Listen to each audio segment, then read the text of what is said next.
محدثة بدعة وكل بدعة ضلالة وكل ضلالة في النار. Hati fillah kaum muslimin wal muslimah rahimakumullah. Marilah kita lanjutkan kembali pembahasan fikih dari kitab Bulughul Maram yang pada pertemuan lalu telah kita selesaikan pembahasan tentang tayamum. Dan sekarang kita masuk pada pembahasan bab berikutnya, yaitu babul haid. Bab al-haid. Penulis yaitu Ibnu Hajar rahimahullah, setelah selesai membawakan hadis-hadis tentang tayamum, selanjutnya beliau membawakan hadis-hadis tentang masalah haid. Dan pembahasan haid ini masuk dalam kitab At-Taharah. Masuk dalam kitab At-Taharah. Dan ini adalah merupakan pembahasan terakhir dari kitab At-Taharah sebelum masuk kitab berikutnya, yaitu Kitabus Shalah, kitab salat. Pembahasan terakhir yang dibawakan oleh penulis dalam kitab At-Taharah, yang itu ada beberapa bab, adalah pembahasan tentang haid. Yang kemudian setelah selesai dari pembahasan haid, penulis membawakan kitab yang kedua, yaitu Kitabus Shalah, kitab tentang salat. Sebagaimana dalam kitab At-Taharah, kitab salat juga ada beberapa bab. Kaum muslimin wal muslimah rahimakumullah. Pembahasan tentang haid ini termasuk dari pembahasan yang penting. Dan ilmu tentang haid termasuk ilmu yang penting. Karena permasalahan haid ini berkaitan erat dengan beberapa ibadah besar dari ibadah-ibadah yang ada di dalam syariat Islam. Terkait dengan ibadah-ibadah yang itu merupakan rukun Islam, terutama adalah salat, ibadah yang paling wajib, ibadah yang paling mulia, dan tidak ada satupun ibadah zahir yang setara, yang seimbang dengan salat. Dan haid ini terkait erat dengan masalah salat, dari sisi boleh atau tidaknya melakukan salat, dari sisi sah atau tidaknya melakukan salat. Demikian juga terkait dengan rukun Islam yang lainnya, yaitu puasa. Demikian juga terkait dengan rukun Islam yang terakhir, yang kelima, yaitu haji. Karena itu pembahasan tentang masalah haji ini adalah merupakan pembahasan yang penting, baik bagi kaum pria, bagi kaum muslimin, maupun bagi kaum wanita, kaum muslimah. Kaum muslimin, kaum pria wajib untuk mengetahui, karena kaum pria ini adalah yang bertanggung jawab dalam rumah tangga terhadap anak dan istrinya, terhadap putri-putrinya, dan juga terhadap istrinya. Harus memberitahu tentang hukum, memberitahu tentang syariat Islam, terutama berkenaan dengan amalan keseharian. Di antaranya adalah yang harus diketahui dan para istri dan juga bagi anak-anak perempuan diberitahu tentang masalah haid. Karena kalau sampai tidak tahu, ini akan bisa terjerumus ke dalam perkara-perkara yang diharamkan, akan terjerumus kepada perkara-perkara yang diharamkan, baik yang terkait dengan hak Allah seperti sholat, puasa, dan yang lainnya, maupun dalam muamalah hubungan suami istri. Ketika tidak tahu hukumnya, juga bisa orang itu akan terjerumus kepada dosa yang sangat besar. Darah yang keluar dari fardul mar'ah, dari kalangan wanita, ini ada 3 macam, yaitu darah haid, darah nifas, dan darah istihadah. ketiga macam darah ini memiliki sifat tersendiri dan memiliki sebab yang berbeda. Adapun untuk masalah hukum, darah haid dengan nifas hukumnya sama. Sedangkan darah istihadah ini berbeda. Terkait dengan masalah hukum, haid dan nifas sama. Namun sebabnya berbeda. Kemudian darah istihadah ini berbeda hukumnya dengan darah haid dan darah nifas. Dan ketiga macam darah ini insyaallah akan kita bahas di dalam bab ini. Yang pertama yang akan kita bahas adalah tentang darah haid. Sebelum kita masuk pada pembahasan hadis yang dibawakan oleh penulis, maka terlebih dahulu kita mengetahui tentang takrif atau definisi dari haid. Al-haid lughatan as-sailan. Haid menurut bahasa artinya adalah as-sailan atau sailanu syai' wa juryanuhu. Haid menurut bahasa itu adalah mengalirnya sesuatu. Haid dinamakan haid yang menurut bahasa maknanya adalah as-sailan atau sailanu syai', mengalirnya sesuatu, karena haid itu adalah darah yang mengalir, yang keluar dari rahim wanita. Adapun haid menurut istilah, pengertian atau definisi haid menurut istilah syariat adalah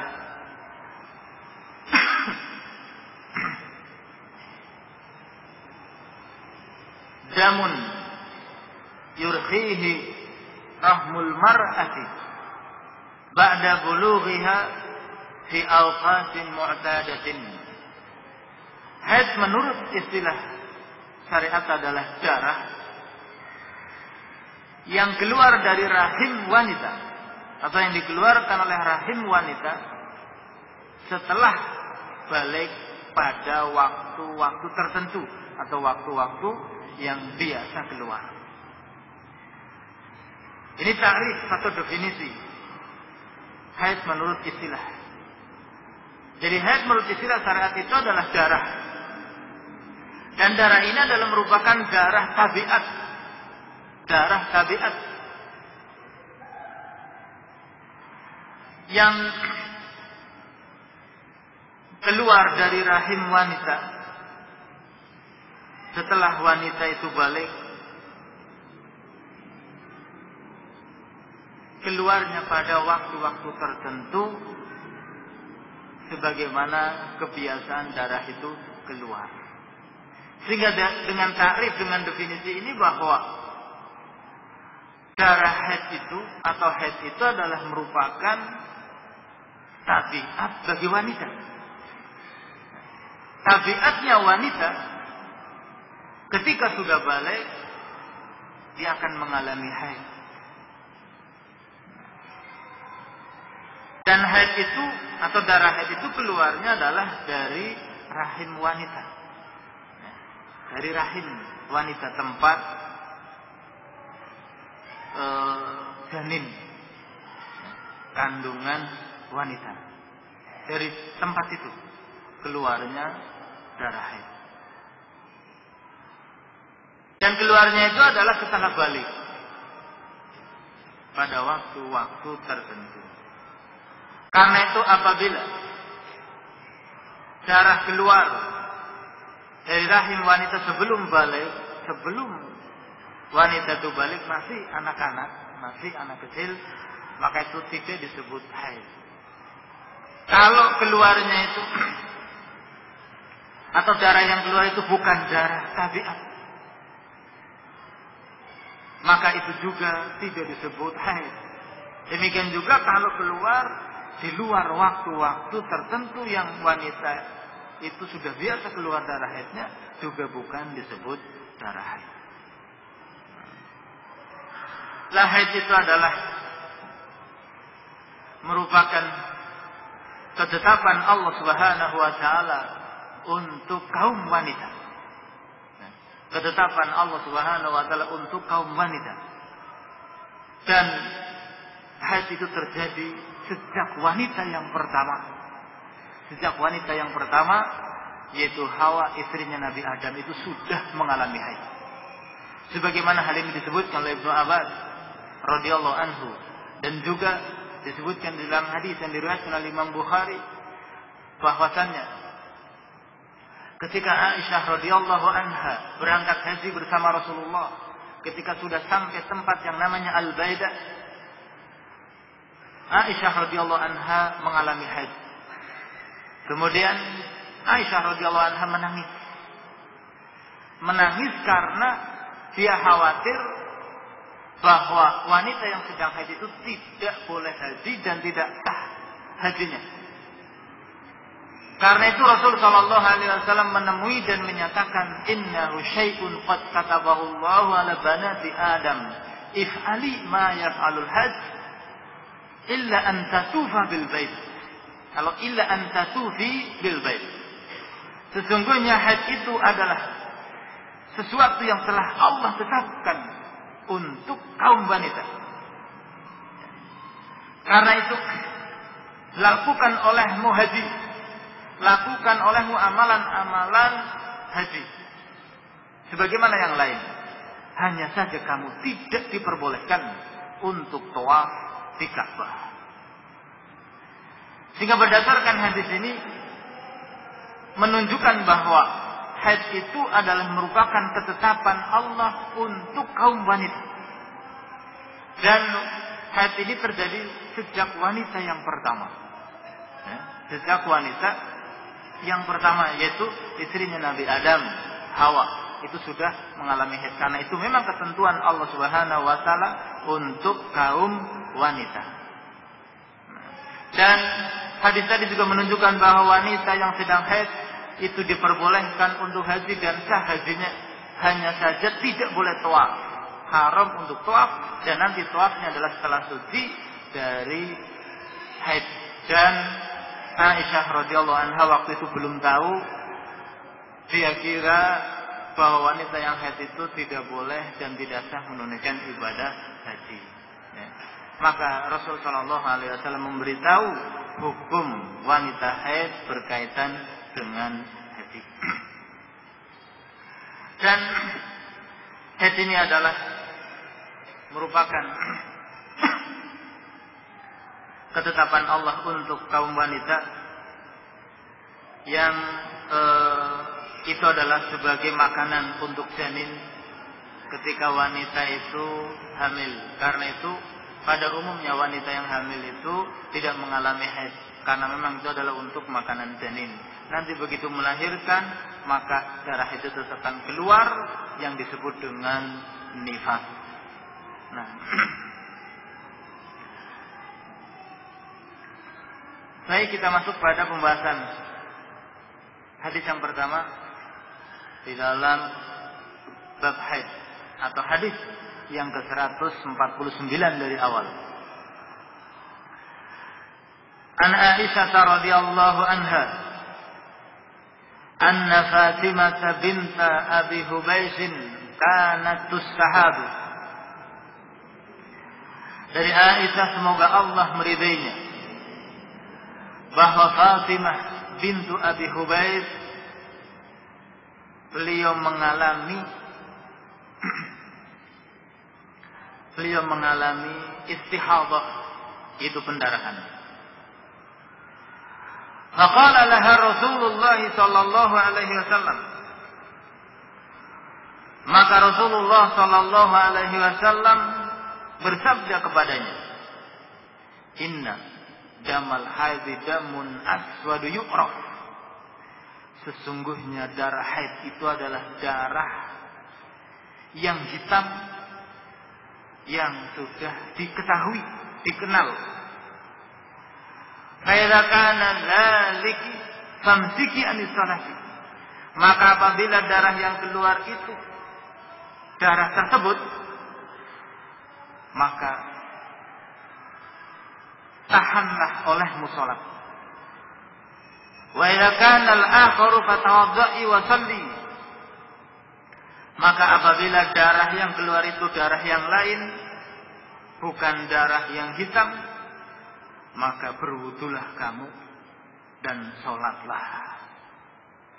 Rawahu Abu Dawud wan Nasa'i wa sahhahahu Ibnu Hibban wal Hakim wastankarahu Abu Hatim. Hadis ini diriwayatkan oleh Abu Dawud dan An-Nasa'i, disahihkan oleh Ibnu Hibban dan Al-Hakim, dan Abu Hatim menganggap hadis ini mungkar.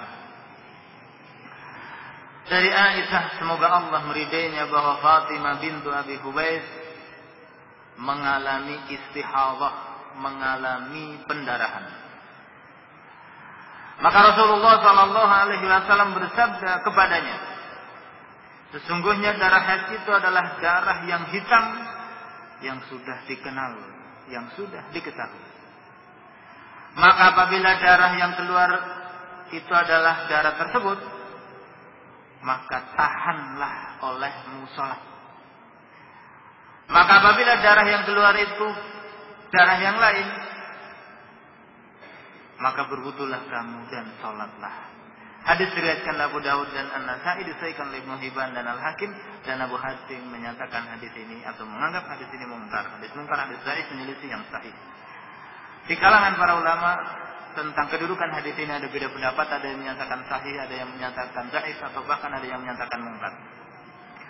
Dan yang benar bahwa hadis ini adalah hadis yang sahih, sebagaimana disahihkan oleh Ibnu Hibban dan juga disahihkan oleh Al-Hakim, dan Al-Hakim menyatakan hadis ini sahih sesuai dengan persyaratannya Al-Imam Muslim. Sahihnya hadis ini sesuai dengan persyaratan Imam Muslim ketika mensahihkan hadis. Dan hadis ini juga disahihkan oleh Syekh Al-Albani di dalam Al-Irwa nomor hadis 204. Nah, disahihkan oleh Syekh Al-Albani di dalam Al-Irwa, yaitu Irwaul Ghalil nomor hadis 204. Hingga hadis ini adalah hadis yang sahih. Disebutkan di dalam hadis ini, atau dikisahkan di dalam hadis ini oleh Aisyah radhiyallahu anha, bahwa Fatimah bintu Abi Hubaysh, Fatimah bintu Abi Hubaysh ini adalah salah seorang sahabiyah, sahabat wanita yang hidup di zaman Nabi sallallahu alaihi wasallam, yang beliau mengalami istihadah. Istihadah itu adalah darah yang keluar, mengalirnya darah tidak pada waktu haid, yaitu tidak pada waktu darah haid itu biasa keluar. Yang sebab terjadinya istihadah ini adalah karena sakit. Karena sakit yang ada di rahim atau pada mulut rahim, yang keluar karena sebab adanya urat yang putus atau karena sebab sakit yang lain. Dan itu juga sering terjadi karena godaan syaitan.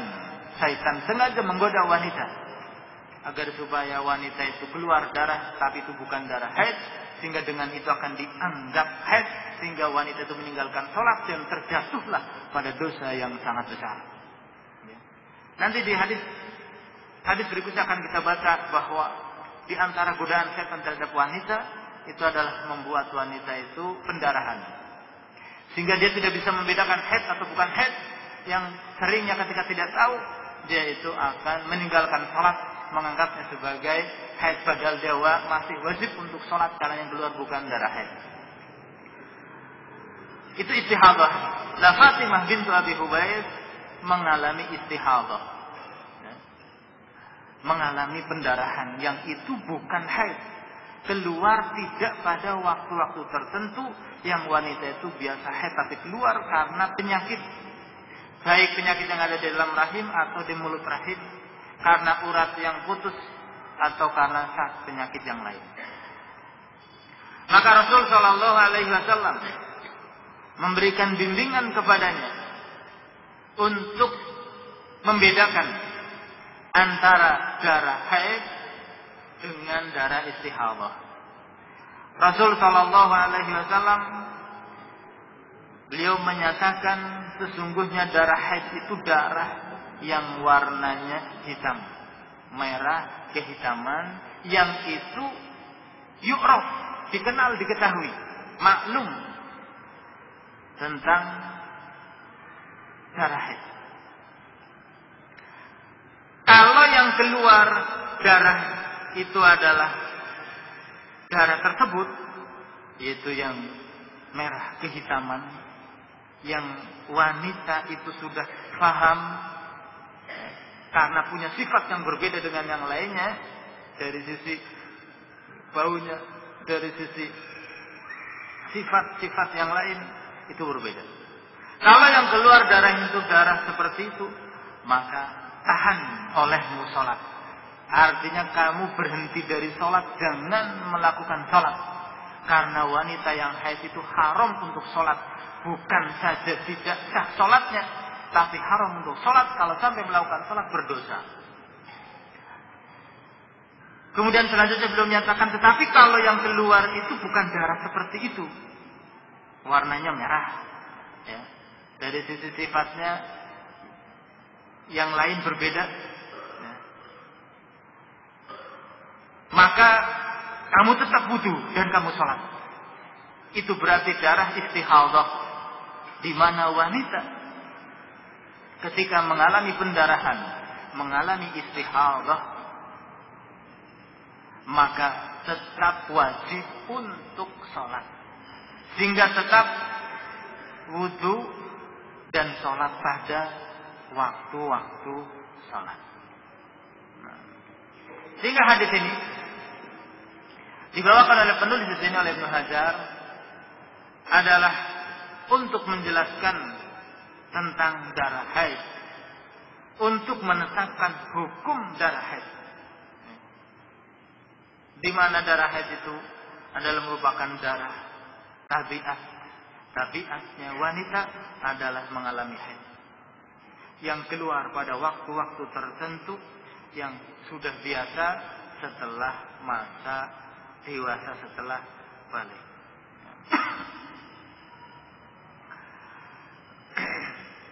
Dan Rasul Shallallahu Alaihi Wasallam menyebutkan salah satu sifat darah haid itu, salah satu sifat darah haid itu warnanya adalah hitam, merah kehitaman. Merah kehitaman. Ini salah satunya. Yang itu dikatakan oleh Rasul sallallahu alaihi wasallam adalah yu'raf, dikenal. Wanita yang sudah pernah mengalami haid, maka dia akan kenal, dia akan tahu darah haid tersebut. Dan darah haid itu disebutkan aswad muhtadiman, hitam yang muhtadin. Muhtadin itu panas, ya. Kemudian dari sisi sifatnya tidak lembut, ya. Tidak lembut tetapi kasar. Kemudian darah haid itu tidak membeku, tidak bisa beku, ya. Tidak dengan darah yang lain, itu akan membeku. Kalau darah haid tidak, ya. Tidak membeku. Itu diantara sifat-sifat darah haid. Walaupun hitam itu tidak selamanya seperti itu. Syekh Al-Albani dalam kitabnya Tamamul Minnah, beliau dulunya menyatakan bahwa yang namanya darah haid itu mesti hitam. Ternyata setelah beliau pelajari beberapa hadis, tidak selamanya seperti itu. Tetapi itu tergantung kebiasaan bagi wanita. Di kalangan wanita itu ada yang darah haidnya itu merah, tidak hitam. Ada juga yang merah keruh. Itu pada akhir kesimpulan beliau Al-Albani dalam kitabnya Tamamul Minnah. Akan tetapi pada umumnya kebanyakan itu adalah merah kehitaman. Kemudian darah haid ini awal keluarnya itu adalah ketika wanita balik, dan itu sebagai tanda. Tanda yang paling dominan bagi wanita dari tanda balik itu adalah haid. Karena itu wanita yang balik disebutkan di dalam satu riwayat, dalam satu hadis oleh Nabi sallallahu alaihi wasallam, haid la yaqbalullahu salata haidin illa bi khimarin. Sesungguhnya Allah tidak menerima salatnya wanita yang haid. Itu maksudnya bukan maknanya Allah tidak menerima salatnya wanita yang haid kecuali memakai penutup kepala, memakai kerudung.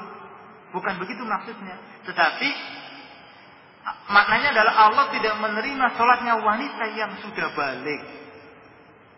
Wanita yang sudah balik kecuali dengan menutup aurat, ya, dengan memakai kerudung. Nah, kenapa Rasul Shallallahu Alaihi Wasallam sebutkan wanita yang balik itu dengan haid? Karena umumnya, dominannya wanita balik itu tandanya adalah dengan haid. Sebagaimana laki-laki balik itu tanda yang paling dominan adalah ihtilam, mimpi basah. Nah, sebagaimana dalam hadis yang sudah kita bahas. Sedangkan haid itu adalah tanda balik bagi wanita pada umumnya. Walaupun ada juga wanita balik tanda baliknya dengan ihtilam juga ada. Tapi pada umumnya adalah haid. Karena itu Nabi sebutkan wanita yang balik itu dengan haid. Sehingga maknanya bukan Allah tidak menerima sholatnya wanita yang haid. Wanita yang haid sholatnya nggak akan diterima oleh Allah karena haram. Tapi yang dimaksud dalam hadis tersebut, haid itu adalah wanita yang sudah balik. Nah. Kemudian masa haid itu tidak ada batasan paling sebentar, tidak ada pula batasan paling banyak. Haid itu paling sebentar berapa hari, paling lama berapa hari, nggak ada batasannya. Oleh karena itu nanti akan kita baca hadis-hadis Nabi Shallallahu Alaihi Wasallam yang menjelaskan tentang sifat darah haid untuk diketahui masa haidnya wanita itu berapa hari. Ya.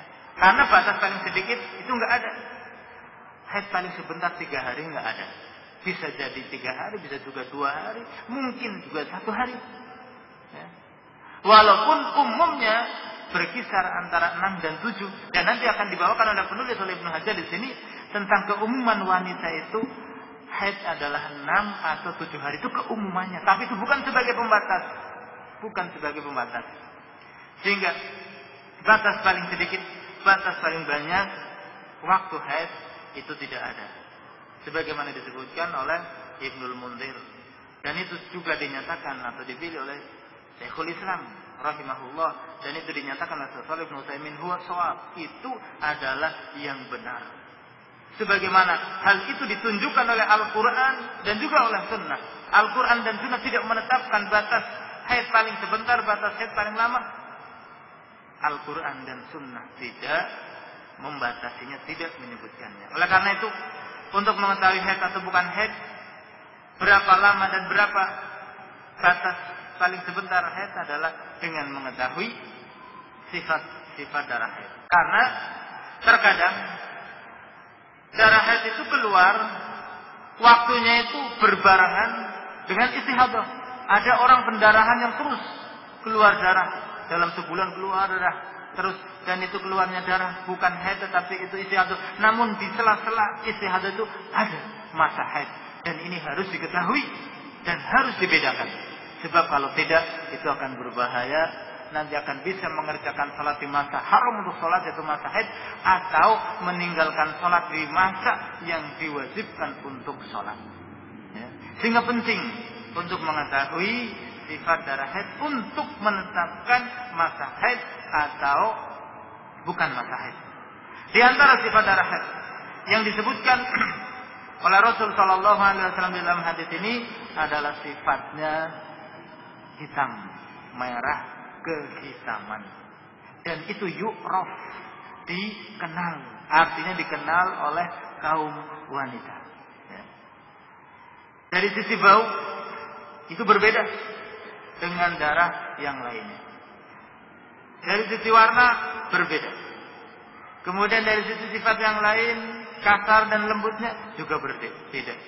Membeku atau tidak itu juga berbeda dengan darah yang lain. Lah, Nabi SAW dalam hadis ini menyatakan kalau yang keluar itu darah haid, yang warnanya adalah hitam, maka tahan dari sholat, jangan mengerjakan sholat. Ya. Kalau yang keluar darah yang selain itu, umpamanya seorang wanita mengalami haid, darah yang keluar adalah darah haid yang dia sudah kenal dari sisi warna maupun sifat yang lain. Tiba-tiba setelah 5 hari darah yang keluar ternyata berubah warna menjadi merah. Maka ketika darah yang tadinya hitam sudah berhenti, kemudian keluar darah warnanya merah, maka ketika itu dia harus mandi. Mandi wajib, mandi suci dari haid. Kemudian setelah itu ketika tiba waktu sholat, dia wajib untuk sholat. Walaupun darah masih keluar, karena yang keluar itu bukan darah haid tetapi darah istihadah. Wajib untuk wudu dan kemudian sholat. Ini ketika antara haid dan istihadah itu bercampur. Ya, bercampur. Nah, dalam masa 5 hari darah yang keluar adalah darah yang hitam umpamanya. Itu darah haid. Maka haram untuk sholat, berhenti dari sholat. Termasuk kalau puasa juga haram untuk puasa. Kalau di bulan Ramadan nggak boleh puasa di bulan Ramadan. Demikian juga hubungan dalam rumah tangga, hubungan suami istri juga haram. Tapi kalau yang keluar sudah berubah, tapi tetap masih keluar darah, ini haid atau bukan? Lihat, kalau ternyata berbeda sifatnya, maka itu bukan haid. Dan ketika itu wajib untuk mandi. Wajib untuk mandi, suci dari haid. Bersih, berhenti dari haid. Walaupun darah masih keluar, tetapi itu bukan darah haid, tapi itu darah istihadah. Darah istihadah itu berbeda dengan darah haid hukumnya. Berbeda hukumnya. Sehingga wanita yang mengalami istihadah sama seperti wanita suci. Seperti wanita yang tidak haid. Baik kaitannya dengan masalah ibadah maupun yang lainnya. Sholat tetap sholat. Wajib sholat. Kalau di bulan Ramadan tetap wajib untuk puasa Ramadan.